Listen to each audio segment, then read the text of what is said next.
Tuan-tuan dan puan-puan, satu kejadian yang benar-benar sukar dipercayai telah berlaku. Ini seolah-olah sesuatu yang mustahil. Malaysia sebenarnya sebuah negara yang bagaimana? Pada suatu malam, sekumpulan warga emas daripada golongan elit masyarakat Amerika terpaksa mendarat cemas di lapangan terbang antarabangsa Kuala Lumpur, KLEA. Di sana mereka telah menyaksikan satu pemandangan yang tidak pernah mereka lihat sepanjang hayat mereka. Di tengah-tengah sambutan ambang tahun baru yang dihadiri oleh sejuta orang, mereka melihat sebuah realiti yang sangat mengejutkan. Ketua Pegawai Eksekutif CEO, Jutawan Tuan Wen, yang telah menerajui syarikat gergasi selama 70 tahun berasa sangat terpukul pada malam itu. Seorang pesara doktor yang juga bekas profesor di Fakulti Perubatan University Harvard menitiskan air mata. Legenda pelabur dari Wall Street pula terkedu tanpa kata. Apakah sebenarnya yang telah kita lupakan dalam hidup kita selama ini? Sekarang segala-galanya telah menjadi jelas. Rakaman video yang menggegarkan ini telah tersebar ke seluruh dunia melalui CNN. Masyarakat Amerika kini sedang terlibat dalam perdebatan yang hangat. Apakah yang sebenarnya berlaku di Kuala Lumpur pada malam itu? Semuanya bermula pada musim luruh tahun lalu, apabila sekumpulan warga emas Amerika yang merancang perjalanan bermain golf ke Filipina telah mengalami satu pengalaman yang tidak disangka-sangka di Malaysia. Sekarang saya akan menceritakan kisah yang menakjubkan ini kepada Anda. Sebelum kita bermula, jika Anda boleh menekan butang suka, like, dan melanggan subscribe saluran ini, ia akan menjadi motivasi besar bagi kami untuk berkongsi lebih banyak kisah menarik. Apa kabar semua? Nama saya Robert Henderson. Tahun ini saya berumur 73 tahun. Saya pernah menguruskan sebuah syarikat semikonduktor di Silicon Valley dan telah bersara 5 tahun lalu. Pada musim luruh tahun lepas, saya dan rakan-rakan lama merancang satu perjalanan istimewa. 6 orang alumni university berkumpul untuk menuju ke sebuah resort golf mewah di Manila, Filipina. Ini adalah perjalanan usia emas. Kami semua adalah pesara yang sudah lanjut usia. Ada David, bekas profesor Fakulti Perubatan Harvard, Mike, pakar pelaburan yang bekerja di Wall Street selama 40 tahun, dan James, rakan kongsi di sebuah firma guaman terkemuka. Kami semua telah mencapai kejayaan dalam bidang masing-masing dan kini sedang menikmati sisa hidup yang mewah. Penerbangan dengan jet pribadi dari lapangan terbang Los Angeles LAX sangat selesa. Ia adalah pesawat perniagaan yang boleh memuatkan 12 orang. Selain kami, hanya ada beberapa kru kabin. Kami duduk di atas kerusi kulit yang empuk sambil menghirup champagne dan berbual tentang golf. Sehingga saat itu segalanya nampak sempurna. Kira-kira 7 jam selepas melintasi lautan Pasifik, pesawat tiba-tiba bergegar dengan kuat. Pada mulanya saya pikir ia hanya gelora udara turbulence, tetapi kemudian suara kapten kedengaran melalui pembesar suara kabin. Oleh kerana sistem hidraulik mengesan isyarat luar biasa demi keselamatan, kami perlu mendarat cemas di lapangan terbang antarabangsa yang terdekat. Lapangan terbang terdekat ialah lapangan terbang antarabangsa Kuala Lumpur, KLEA di Malaysia. Kami saling berpandangan tetapi tidak terlalu cemas. Pada usia begini, kebanyakan perkara tidak lagi mengejutkan kami. Cuma tentang Malaysia kami hampir tidak tahu apa-apa. Walaupun pernah mendengar nama seperti Petronas atau Proton, dalam berita kami tidak pernah menjejakkan kaki ke sini secara pribadi. Pesawat mendarat dengan selamat di Kelia. Kaki tangan lapangan terbang bertindak dengan pantas. Selepas menyelesaikan urusan imigresen, kami dibawa ke ruang menunggu. Pihak syarikat penerbangan menyatakan bahawa pemeriksaan pesawat memerlukan sekurang-kurangnya 12 hingga 15 jam. Mereka menjelaskan bahawa kami mungkin hanya boleh berlepas semula pada petang keesokannya. Seorang kaki tangan lapangan terbang menghampiri dan bertanya, "Adakah tuan-tuan mahu saya tempah hotel berdekatan ataupun mahu menunggu di ruang legar VIP lapangan terbang?" Kami sudah tentu memilih hotel. Lagipun warga emas berusia 83 tahun, salah seorang rakan kami tidak boleh bermalam di atas kerusi lapangan terbang. Dalam kenderaan dari lapangan terbang menuju ke hotel, saya memandang keluar jendela, jalan raya yang bersih dan tersusun kenderaan yang memandu dengan tertib, serta bangunan-bangunan moden mula kelihatan. Ini adalah sebuah bandar yang jauh lebih maju daripada apa yang saya bayangkan. Sejujurnya, saya mempunyai prasangka terhadap negara Asia, menganggap mereka lebih mundur daripada Amerika, dan sentiasa ada tanggapan awal bahawa mereka tidak cekap atau lembab. Setibanya di hotel waktu itu kira-kira jam 6.30 petang. Selepas mendaftar masuk dan meletakkan beg di dalam bilik, rakan-rakan saya semua berkata mereka penat dan mahu berehat. Tetapi saya tidak boleh tidur. Mungkin kerana perbezaan waktu jet lag, hati saya terasa gelisah.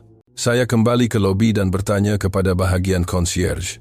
Adakah tempat menarik untuk bersiar-siar di sekitar sini pada waktu malam? Seorang kaki tangan muda menjawab dengan senyuman. Malam ini di kawasan KLCC akan diadakan sambutan ambang tahun baru dengan pertunjukan bunga api bertaraf dunia. Dia menjelaskan bahwa perjalanan ke dataran di hadapan menara berkembar Petronas mengambil masa kira-kira 30 menit dan ia merupakan acara besar yang menjadi tumpuan dunia. Dia menambah lagi, mungkin kira-kira 1 juta orang akan berkumpul di sana. Mendengar angka 1 juta orang itu saya mencebik dalam hati. Saya sangat tahu apa yang akan berlaku di Amerika jika begitu ramai orang berkumpul. Di Festival Music Las Vegas, 58 orang terkorban dalam insiden tembakan. Dalam maraton Boston, ratusan orang cedera akibat serangan bom pengganas. Di Amerika, acara besar adalah sinonim dengan bahaya dan ketegangan. Walau bagaimanapun kerana tidak ada tempat lain untuk pergi, perasaan ingin tahu mula timbul. Saya mahu melihat sendiri bagaimana orang Malaysia menguruskan perhimpunan 1 juta orang. Mungkin saya akan menyaksikan satu kekacauan besar, bisik hati saya. Maka saya menaiki teksi menuju ke kawasan KLCC. Pemandu teksi itu tidak begitu fasih berbahasa Inggris, tetapi sangat peramah. Saya memberitahunya mahu ke KLCC New Year Countdown. Dia mengangguk dan mula memandu. Dari tingkap teksi, pemandangan malam Kuala Lumpur sangat memukau. Di antara bangunan pencakar langit menara berkembar Petronas yang ikonik mula kelihatan. Kawasan dataran dan jalan raya di sekelilingnya sudah mula dipenuhi orang ramai. Semakin hampir kami sampai, semakin ramai orang kelihatan. Saya mula berasa gemetar. Di Amerika, pada waktu seperti ini helikopter polis pasti sudah berlegar-legar di udara. Pengawal bersenjata akan berada di mana-mana. Orang ramai akan memeriksa beg masing-masing dengan curiga melalui pengesan logam dan memandang satu sama lain dengan penuh keraguan. Namun di KLCC keadaannya berbeza. Sebaik turun dari teksi dan berjalan menuju ke taman-taman KLCC, wajah-wajah orang ramai kelihatan sangat tenang. Keluarga-keluarga membentangkan tikar berkelah sambil duduk santai. Kanak-kanak berlari-lari riang, pasangan kekasih berjalan berpegangan tangan. Langsung tidak ada suasana tegang atau ketakutan. Saya berfikir, mungkin sebab acara belum bermula, sebab itu mereka masih santai. Tunggulah, apabila orang semakin ramai keadaan pasti akan berubah. Walau bagaimanapun ramalan saya bakal meleset sama sekali. Apabila saya tiba di dataran, saya hampir tidak percaya dengan mata sendiri. Walaupun sudah ada ratusan ribu orang yang mengambil tempat, namun begitu ramai orang boleh duduk dengan sangat tertib. Di Amerika pasti sudah ada yang menjerit-jerit atau bergaduh. Tetapi di sini tidak. Saya berjalan perlahan di celah-celah orang ramai. Di atas tikar, keluarga-keluarga berkongsi nasi lemak, sate dan kuih muih dengan gembira. Kanak-kanak walaupun berlari ke sana-sini, mereka tidak melanggar ruang orang lain. Orang dewasa pula berbual dengan tenang, menunggu acara bermula. Selepas berjalan kira-kira sejam, saya memutuskan untuk berehat di sebuah bangku. Kaki saya mula terasa sakit. Bagi seorang lelaki berusia 73 tahun, berjalan sejauh itu agak memenatkan. Saya duduk di bangku sambil memerhati sekeliling. Di sebelah saya duduk sepasang suami istri pertengahan umur. Mereka mengeluarkan nasi lemak dan buah-buahan dari beg besar dan mula makan. Saya hanya duduk berehat, tetapi tiba-tiba wanita itu menghulurkan sebungkus makanan kepada saya. Pada mulanya saya agak teragak-agak. Di Amerika hampir mustahil orang asing akan memberi Anda makanan secara tiba-tiba. Wanita itu berkata dalam bahasa Inggris yang ringkas, "Ini makanan Malaysia sangat sedap. Cubalah." Saya pada mulanya mahu menolak dengan sopan, tetapi keikhlasan pasangan itu benar-benar murni. Perasaan ingin berkongsi itu sampai ke hati saya. Akhirnya saya menerima makanan itu dan mencubanya. Rasanya sangat mengejutkan, nasi yang harum, sambal yang pedas manis, serta ikan bilis rangup bersatu dengan sempurna di dalam mulut. Saya mengucapkan terima kasih kepada mereka. Pasangan itu tersenyum dan mengangguk, kemudian kembali menyambung perbualan mereka sendiri. Tanpa mengharapkan apa-apa balasan, tanpa sebarang syarat, hanya perkongsian yang ikhlas. Tiba-tiba dari arah belakang kedengaran suara jeritan. Saya terperanjat dan menoleh. Di Amerika jeritan bermaksud bunyi tembakan atau keganasan. Jantung saya mula berdegup kencang. Secara naluri saya merendahkan badan. Tetapi situasinya jauh berbeza. Seorang ibu muda sedang cemas mencari-cari di sekeliling sambil melaung. Rupa-rupanya anaknya telah hilang. Seorang budak lelaki berusia kira-kira 5 tahun, yang berkata mahu ke tandas, tetapi tidak kembali. Pada saat itu saya memikirkan kemungkinan yang paling buruk. Di Amerika situasi begini pasti disyaki sebagai penculikan atau pemerdagangan manusia. Wajah si ibu pucat pasi si bapa pula dengan tangan yang tergetar-getar cuba mereda orang ramai. Namun perkara yang menakjubkan berlaku. Orang di sekeliling mula bertindak bersama-sama. Walaupun tidak tersusun seperti tentera, tidak ada sesiapa yang memberi arahan, tetapi mereka bergerak secara semula, jadi seolah-olah sudah biasa berlatih. Orang muda dengan pantas berlari ke arah pusat beli belah berdekatan. Lelaki pertengahan umur mula mencari di sekitar tandas. Para wanita pula menenangkan si ibu sambil bertanya tentang ciri-ciri fizikal anak tersebut. Ada yang terus menelepon pihak berkuasa. Perkara seterusnya yang paling mengejutkan saya ialah bunyi drone di udara. Saya mendongak dan melihat beberapa buah drone terbang rendah, merakam orang ramai. Kemudian saya baru tahu bahwa ini adalah sistem pengurusan keselamatan yang dikendalikan oleh pihak berkuasa bandaraya. Dikatakan sistem ini menggunakan kecerdasan buatan AI untuk menganalisis kepadatan orang ramai dalam masa nyata dan mengesan situasi bahaya. Drone tersebut turut digerakkan dalam operasi mencari kanak-kanak hilang itu. Selepas maklumat tentang kanak-kanak bertopi biru, dimasukkan kamera drone mula mengimbas orang ramai. Pada masa yang sama pengawal keselamatan tiba di lokasi. Mereka sangat tenang dan profesional. Saya hanya mampu berdiri kaku melihat semua ini. Di Amerika polis mungkin mengambil masa sekurang-kurangnya 20 menit untuk sampai, dan di tempat yang mempunyai sejuta orang hampir mustahil untuk mencari seorang kanak-kanak. Tetapi di sini segalanya berjalan dengan pantas dan teratur. Kira-kira 5 menit berlalu, suara dari radio kedengaran, "Dah jumpa," di dataran berhampiran air pancut. Pengawal keselamatan segera berlari ke arah tersebut. Orang ramai secara semula jadi memberi laluan. Tidak ada yang menolak, tidak ada yang berkumpul untuk melihat menghalang laluan. Tidak lama kemudian pengawal kembali mendukung kanak-kanak itu. Budak itu menangis, tetapi tidak cedera. Si ibu berlari dan memeluk anaknya dengan erat. Si bapa pula terduduk di atas tanah sambil menitiskan air mata. Orang di sekeliling menepuk tangan dengan lembut kemudian kembali ke tempat masing-masing dengan cepat. Pada saat itu saya sadar ini bukan satu kebetulan. Ini adalah hasil gabungan sempurna antara sistem teknologi dan kesadaran sivik rakyatnya. Di Amerika ini, sesuatu yang tidak dapat dibayangkan. Di tempat yang berkumpul sejuta orang kanak-kanak, hilang ditemui dalam masa kurang daripada 10 menit. Pasangan yang duduk di sebelah saya juga menarik nafas lega. Si suami berbisik kepada istrinya, "Dah macam cucu kita sendiri, takut betul saya tadi." Mendengar kata-kata itu sekali lagi saya berasa kagum. Menganggap anak orang lain seperti cucu sendiri di sini itu adalah perkara yang biasa. Matahari mula terbenam. Kawasan dataran semakin dipenuhi orang ramai tetapi ketertiban tetap terjaga. Manusia saling bertolak ansur dan memberi ruang. Saya duduk di bangku memerhati segalanya dengan tenang. Ini adalah pemandangan yang tidak pernah saya lihat sepanjang hidup di Amerika selama lebih 70 tahun. Menjelang jam 7 malam, jumlah orang semakin bertambah. Mengikut anggaran saya, ia pasti sudah melebihi 800.000 orang. Di sepanjang dataran lautan manusia mengambil tempat tanpa penghujung. Di tangga pusat beli belah dan jambatan pejalan kaki juga penuh sesak. Saya mula berasa gelisah. Di Amerika perhimpunan sebesar ini pasti akan berlaku kemalangan rempuhan kematian atau perkara yang lebih ngeri. Memori pelbagai tragedi muncul di pikiran saya, tetapi orang di sini langsung tidak kelihatan cemas. Sebaliknya mereka nampak sangat santai dan menikmati suasana. Kanak-kanak ketawa berlari, orang dewasa berbual santai. Tidak ada seorang pun yang kelihatan rimas atau tertekan. Akhirnya, persembahan di atas pentas bermula. Suasana semakin hangat.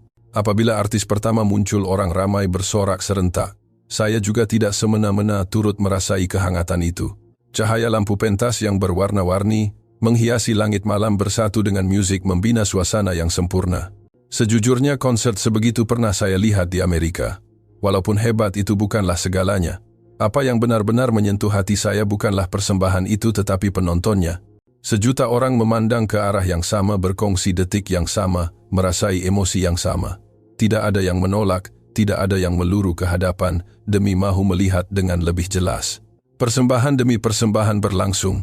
Saya terpukau. Lebih indah daripada lampu di atas pentas ialah manusia di bawahnya. Cara mereka saling mempercayai, saling bertolak ansur, dan menikmati kebahagiaan bersama. Tiba-tiba di sebelah kanan saya kedengaran bunyi erangan. Saya menoleh dan melihat seorang lelaki berusia kira-kira 50 tahun memegang dadanya lalu rebah. Ia kelihatan seperti serangan jantung. Saya bukan dokter, tetapi karena ramai kawan saya adalah pakar jantung, saya tahu simptom tersebut. Orang di sekeliling bertindak balas dengan pantas. Seseorang terus menelepon talian kecemasan 999. Seorang lagi membaringkan lelaki itu di atas tanah. Seorang wanita muda mula melakukan bantuan pernafasan CPR. Gerakannya sangat tepat dan mahir. Kemudian saya diberitahu bahwa dia adalah seorang juru rawat yang kebetulan berada di situ. Saya hanya mampu melihat dengan cemas.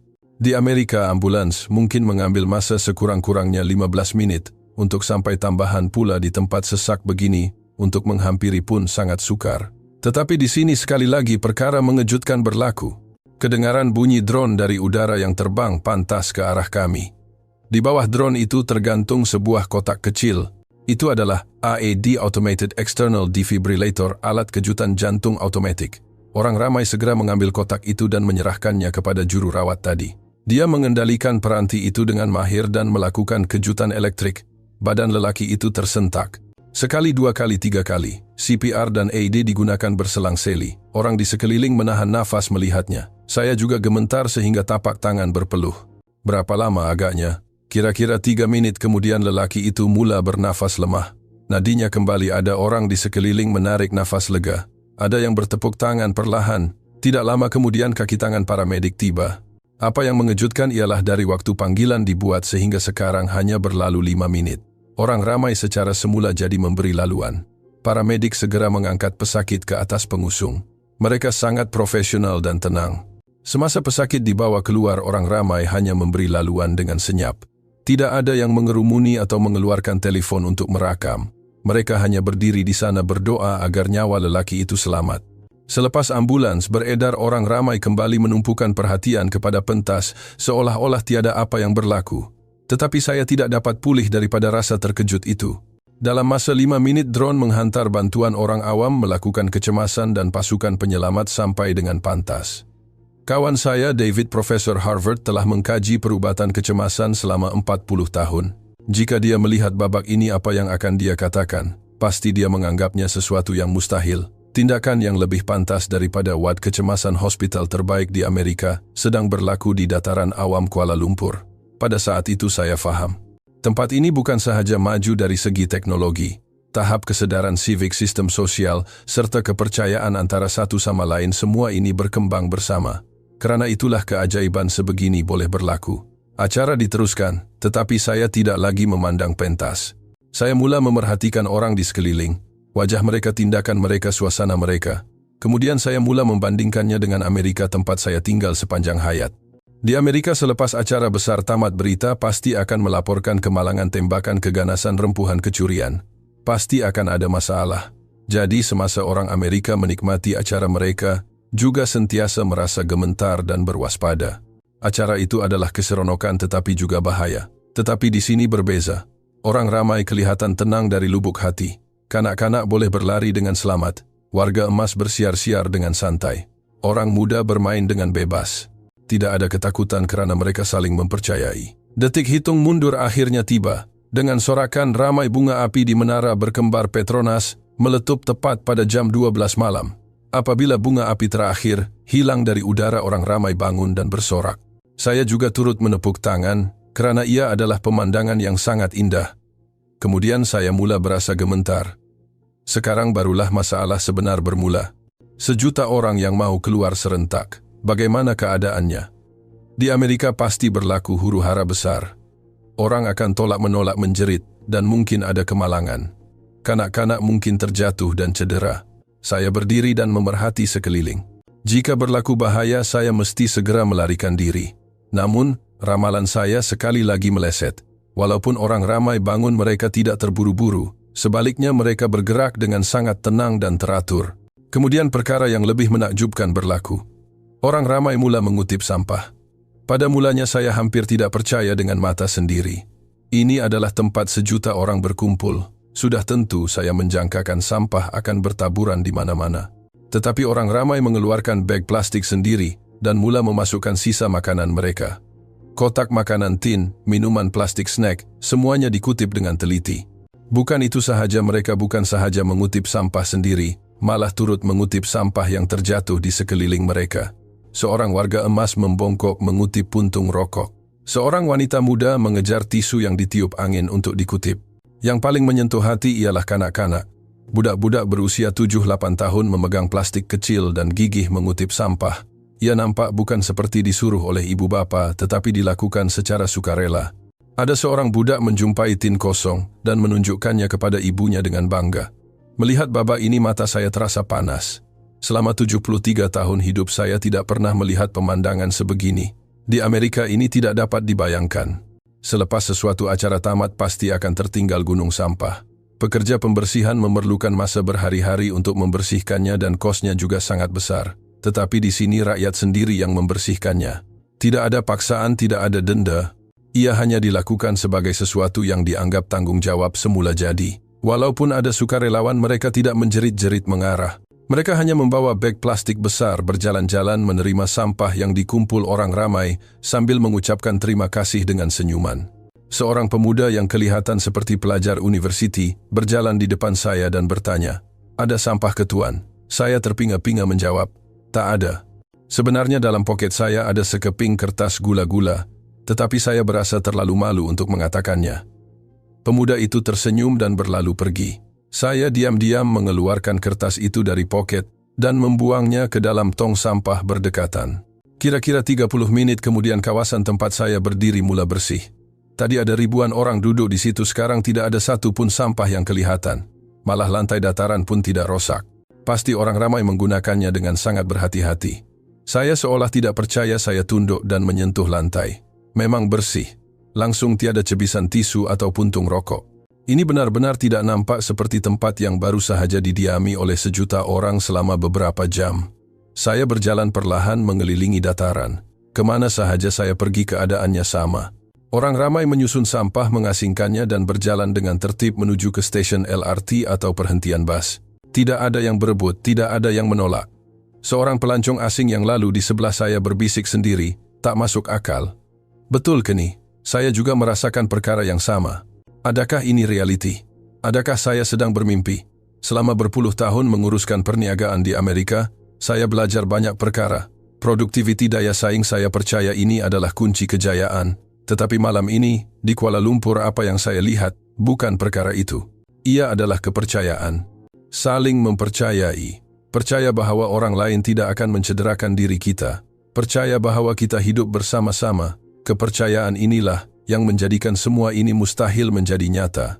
Bukan teknologi atau sistem semata-mata, tetapi kepercayaan sesama manusia. Pada saat itu saya faham apa yang telah hilang dari Amerika. Kita sudah terlalu lama hidup dalam rasa curiga antara satu sama lain. Kita membeli senjata, membina pagar tinggi, menganggap jiran sebagai ancaman potensi. Kita tidak lagi mempercayai orang lain. Tetapi orang di sini berbeza. Mereka saling mempercayai. Sebab itu mereka boleh membiarkan anak bermain dengan tenang, bekerja sama dalam kecemasan, dan membersihkan sampah bersama-sama selepas acara. Kepercayaan adalah asas segalanya. Saya tidak terus pulang ke hotel, sebaliknya terus berjalan di kawasan KLCC. Walaupun sudah melepasi tengah malam, jalanan masih meriah. Acara sudah tamat, tetapi orang ramai seolah-olah belum mahu pulang. Ada yang duduk di bawah kaki 5 pusat beli belah, sambil berbual. Ada pemuda yang memetik gitar di dataran. Saya masuk ke sebuah kedai serbaneka, 24 jam untuk membeli minuman. Saya mahu membeli air, tetapi jenisnya terlalu banyak sehingga saya keliru. Seorang pekerja kedai menghampiri dan membantu saya dalam bahasa Inggris yang ringkas. Selepas membayar dan keluar, saya melihat sepasang warga emas duduk di bangku. Seorang nenek dan seorang datuk yang nampak berusia kira-kira 70-an sedang memegang tangan erat sambil memandang lampu menara Petronas. Saya juga terikut duduk di bangku sebelah mereka. Si datuk memandang saya tersenyum dan mengangguk. Saya membalas senyuman itu. Kami duduk dalam diam memandang menara tinggi itu. Selepas sekian lama, si nenek mengeluarkan sebiji limau dari bagnya dan menghulurkan kepada saya. Ini kali kedua hari ini saya menerima makanan daripada orang asing. Kali ini saya tidak menolak. Saya mengucapkan terima kasih dan mengambil limau itu. Sambil mengupas kulit limau, saya melihat sekeliling. Walaupun jam sudah hampir 1 pagi, masih ada keluarga yang bersiar-siar. Ada pasangan dengan anak kecil, ada juga ibu muda yang menolak kereta sorong bayi. Di Amerika ini sesuatu yang tidak masuk akal. Jam 1 pagi di dataran pusat bandar bersama anak-anak. itu seperti menempah maut. Anda mungkin dirompak atau terjebak dalam kes tembakan. Di Amerika malam adalah waktu yang bahaya, tetapi di sini tidak. Orang ramai langsung tidak takut. Ada wanita muda berlari malam seorang diri. Ada pelajar membentangkan tikar sambil membaca buku. Malah ramai warga emas yang berjalan sendirian. Apa yang paling saya cemburui ialah keselamatan ini. Walaupun hari gelap mereka tidak takut, tidak perlu membawa senjata, tidak perlu curiga dengan jiran. Betapa indahnya kehidupan sebegini. Orang Amerika mungkin sukar untuk memahaminya. Saya terus berjalan di sepanjang jalan raya. Di mana-mana ada kedai serbaneka yang beroperasi. Orang bebas keluar masuk membeli makanan. Motosikal penghantar makanan juga lalu lalang. Walaupun sudah lewat malam, bandar ini tetap bertenaga. Di sebuah dataran bangunan sekumpulan anak muda sedang berlatih tarian modern. Musik dimainkan dari pembesar suara mereka berlatih dengan gigih. Orang yang lalu lalang berhenti melihat dan menepuk tangan. Saya juga berhenti seketika. Semangat anak muda usaha mereka mengejar impian dan persekitaran yang membolehkan mereka melakukan semua itu dengan selamat di Amerika, berlatih di luar pada waktu malam begini adalah sangat berbahaya. Berjalan sedikit lagi saya melihat satu kawasan pentas kecil. Seorang pemuda sedang menyanyi sambil memetik gitar. Ada kira-kira 10 orang duduk mendengar. Suasananya sangat tenang dan harmoni. Saya juga berdiri di belakang mendengar. Walaupun lagunya dalam bahasa Melayu, melodinya sangat indah. Orang ramai mendengar dengan khusyuk. Selepas nyanyian tamat, mereka menepuk tangan. Ada yang memasukkan uang ke dalam bekas gitar pemuda itu. Pemuda itu mengucapkan terima kasih dan menyambung lagu seterusnya. Melihat ini mata saya kembali berair. Inilah sebenarnya kebebasan, bukan? Boleh menyanyi di jalanan pada waktu malam, orang ramai boleh menikmati dengan selamat. Tidak perlu bimbang tentang bunyi tembakan. Tidak perlu takut jenayah, hanya menikmati musik. Di Amerika, kita melaungkan kebebasan memiliki senjata, kebebasan bersuara, kebebasan bertindak. Tetapi yang paling penting, kebebasan berjalan di taman pada waktu malam kita tidak memilikinya. Kebebasan menikmati perayaan bersama anak-anak dengan tenang kita juga tiada. Karena kita sentiasa merasa tidak selamat dan perlu sentiasa berwaspada. Namun di sini ada kebebasan yang sebenar. Kebebasan daripada ketakutan. Kebebasan untuk saling mempercayai. Kebebasan untuk merasa selamat walaupun di tengah malam. Inilah kebebasan yang hakiki.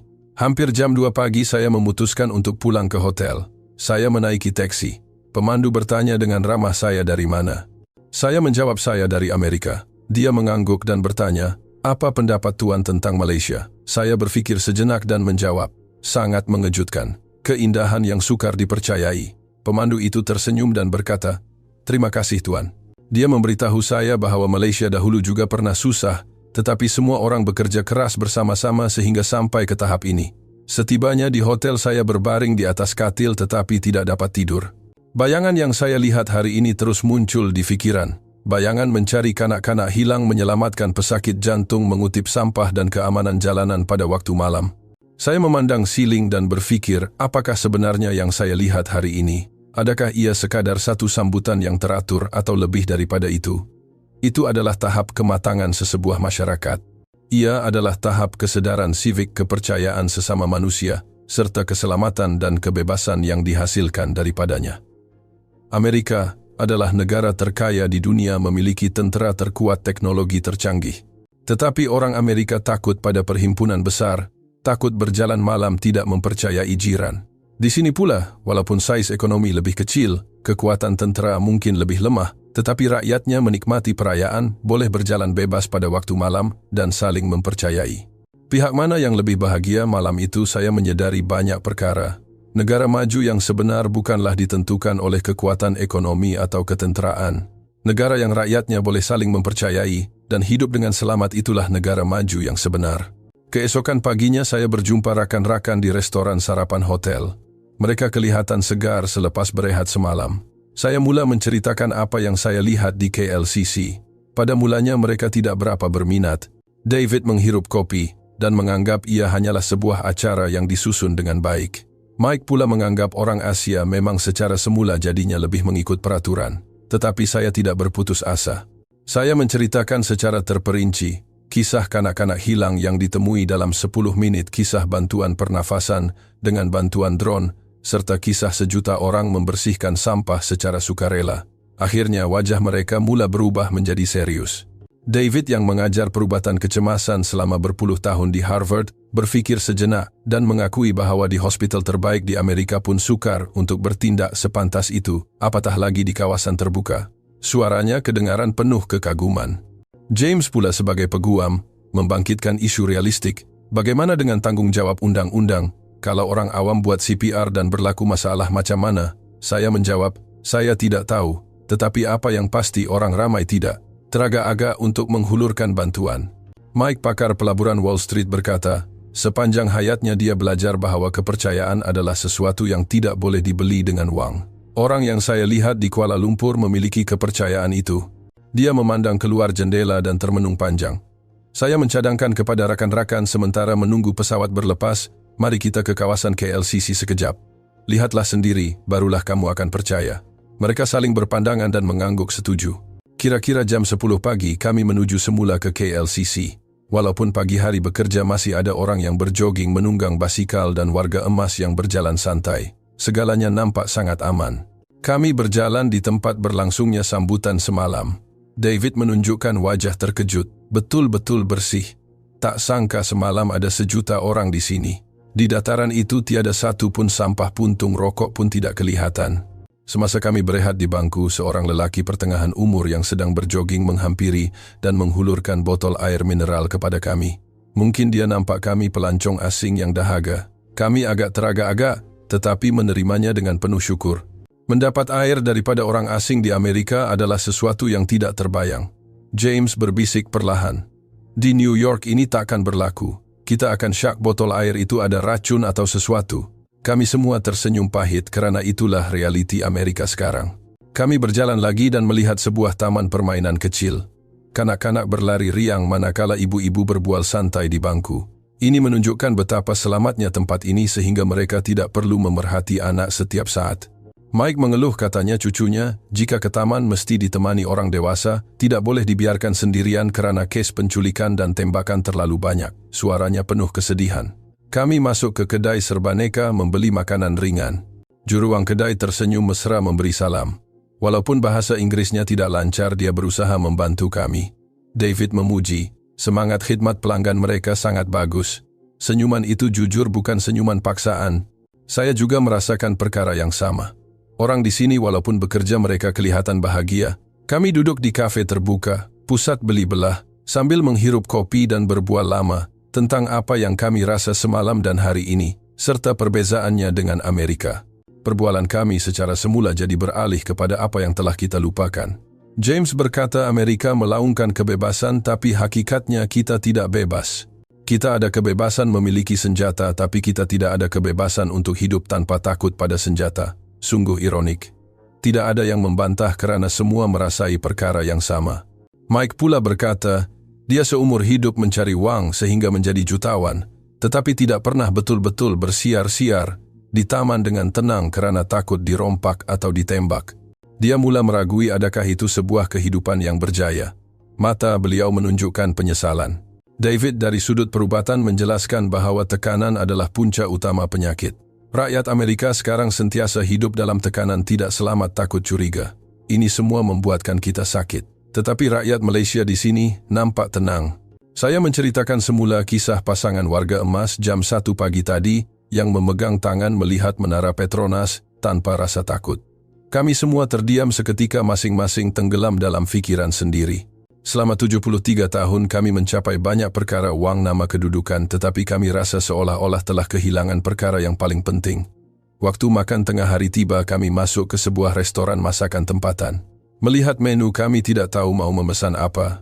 Pemilik restoran cuba menerangkan dalam bahasa Inggris, tetapi agak sukar. Tiba-tiba seorang pelajar universiti yang duduk di meja sebelah datang membantu. Dia menerangkan satu persatu menu tersebut dan mencadangkan makanan yang sesuai untuk pelancong asing. Kami mengikut cadangannya dan makanannya memang sangat sedap. Selepas selesai makan, pelajar itu masih ada di sana. Saya menghampirinya untuk mengucapkan terima kasih. Dia tersenyum dan berkata, sama-sama. Selamat datang ke Malaysia. Kami berempat berjalan keluar dari restoran dengan senyap.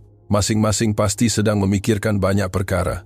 Apabila pulang ke Amerika nanti, apa yang menanti kami? Apa yang boleh kami ubah? Kira-kira jam 3 petang kami bertolak ke lapangan terbang. Pesawat akan berlepas pada jam 5. Di dalam teksi kami, semua memandang keluar, jendela melihat pemandangan Kuala Lumpur. Jalanan orang ramai, suasana yang bersih, trafik yang teratur, dan orang-orang yang peramah. Walaupun hanya 1 hari, ia meninggalkan kesan yang sangat mendalam. Terutama bagi saya, ini adalah pengalaman yang membuatkan saya menilai semula kehidupan saya. Setibanya di lapangan terbang, sekali lagi kami kagum dengan keramahan kaki tangan lapangan terbang. Sangat efisien dan hangat. Melalui pemeriksaan keselamatan, Mike memuji betapa telitinya mereka, tetapi tidak terasa mengancam. Di Amerika, pemeriksaan keselamatan adalah satu tekanan, tetapi di sini kami merasa dihormati. Duduk di kafe berhampiran pintu berlepas, kami mengadakan perbualan terakhir. David memulakan mulanya, "Saya tak berapa percaya cakap kamu, Robert, tapi lepas tengok sendiri saya terpaksa percaya. Ini memang tempat yang menakjubkan."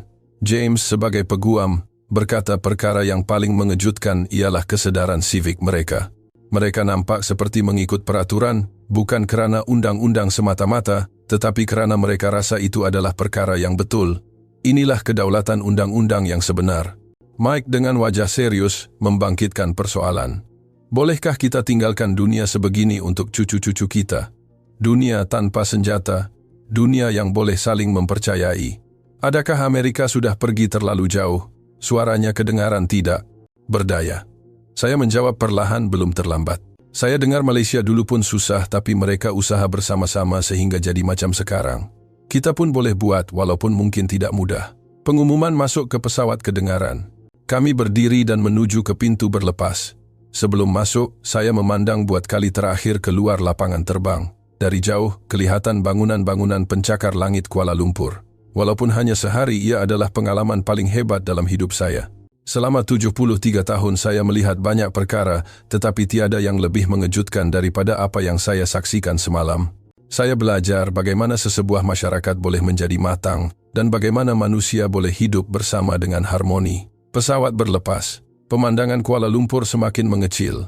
Saya mengeluarkan komputer riba dan mula menulis pengalaman saya hari ini. Saya rasa saya mesti merekodkannya. Terlalu sayang jika ia hanya disimpan dalam memori saya. David bertanya apa yang saya tulis. Saya menjawab, saya menulis tentang apa yang kita lihat. Saya rasa rakyat Amerika pun patut tahu. Dia mengangguk setuju. Saya terus menaip. Kisah kanak-kanak hilang pesakit jantung, pembersihan sukarela dan keamanan malam Kuala Lumpur. Satu persatu, saya tulis dengan teliti agar sesiapa yang membacanya boleh mempercayainya. Mike mencadangkan, "Apa kata kamu hantar ke media sosial?" Saya nak tengok reaksi orang. Saya agak teraga-aga, orang tua berumur 83 tahun bermain media sosial rasa agak segan. Tetapi saya rasa cerita ini mesti disebarkan. Reaksinya lebih cepat daripada jangkaan. Dalam masa beberapa jam sahaja sudah ada ratusan komen dan ribuan perkongsian. Orang ramai terkejut, ada yang tidak percaya, ada yang mahu datang sendiri. Tetapi ada juga suara-suara sumbang yang menuduh saya mereka cerita atau ia sekadar propaganda kerajaan. Saya tidak menyalahkan mereka kerana sebelum saya melihat sendiri pun, saya juga sukar untuk percaya. Beberapa hari kemudian saya menerima panggilan mengejut. CNN menjemput saya untuk ditemu ramah. Tulisan saya telah menjadi tular dan menarik perhatian media. Saya menerima jemputan itu kerana saya rasa lebih ramai orang perlu tahu. Dalam temu ramah tersebut saya menceritakan segala-galanya tanpa tertinggal satu pun. Kanak-kanak hilang pesakit jantung, pembersihan sukarela dan keselamatan malam. Wartawan itu pada mulanya kelihatan ragu-ragu. Betul ke semua ini boleh berlaku?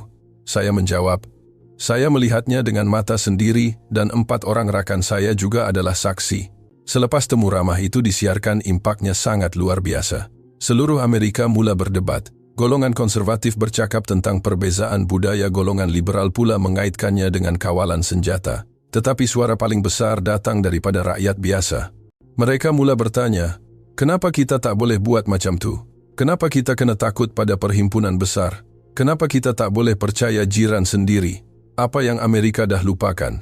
Saya melihat soalan-soalan itu dan berfikir apa yang saya lihat di Kuala Lumpur bukan sekadar ketertiban. Ia adalah kepercayaan, kematangan dan cara hidup bersama. Selepas temu ramah itu, hidup saya berubah. Banyak media menghubungi saya, jemputan ceramah juga mencurah-curah. Walaupun penat, saya rasa ia adalah satu tanggungjawab untuk menyampaikan cerita ini. Kami berempat sentiasa berjumpa dan berbual tentang apa yang Amerika patut belajar daripada Malaysia. Walaupun kami warga emas, kami rasa masih banyak yang boleh dilakukan. Beberapa minggu kemudian berlaku sesuatu yang mengejutkan. Beberapa bandar di Amerika mengumumkan akan mencontohi model pengurusan keselamatan acara dari Malaysia. Seattle, San Francisco, dan Boston mula mengkaji penggunaan drone AI untuk pengurusan orang ramai serta pendidikan keselamatan sivik. Sudah tentu ada bantahan. Ada yang kata budaya kita berbeza, ada yang takut ia menjadi masyarakat pengawasan surveillance society. Tetapi semakin ramai orang yang mahukan perubahan. Detik yang paling menggembirakan saya ialah apabila menerima email daripada seorang ibu. Dia berkata selepas mendengar cerita saya, dia memberanikan diri membawa anaknya ke festival tempatan buat pertama kali dalam 5 tahun. Dia berkata selama ini dia mengelak kerana takut pada kes tembakan, tetapi sekarang dia mahu mencuba berubah sedikit demi sedikit. Satu lagi surat datang daripada seorang pesara guru. Dia mengaku selama 30 tahun mengajar pendidikan keselamatan, dia hanya mengajar tentang ketakutan, berhati-hati dengan orang asing, jangan keluar malam, sentiasa waspada. Tetapi selepas mendengar cerita saya, fikirannya berubah. Katanya kita juga mesti mengajar tentang kepercayaan. Membaca surat itu saya menitiskan air mata. Perasaan yang saya rasai di Kuala Lumpur kini sedang mengalir kepada orang lain sedikit demi sedikit. Perubahan walaupun perlahan tetapi ia telah bermula. Sejak kebelakangan ini saya sering berfikir untuk pergi ke Malaysia sekali lagi. Kali ini saya mahu bersedia lebih baik, mahu melihat dan belajar lebih banyak. Saya juga mahu membawa cucu-cucu saya pergi. Saya mahu mereka lihat sendiri bahawa dunia ini tidak semestinya menakutkan dan berbahaya. Saya berharap suatu hari nanti Amerika juga boleh berubah seperti itu.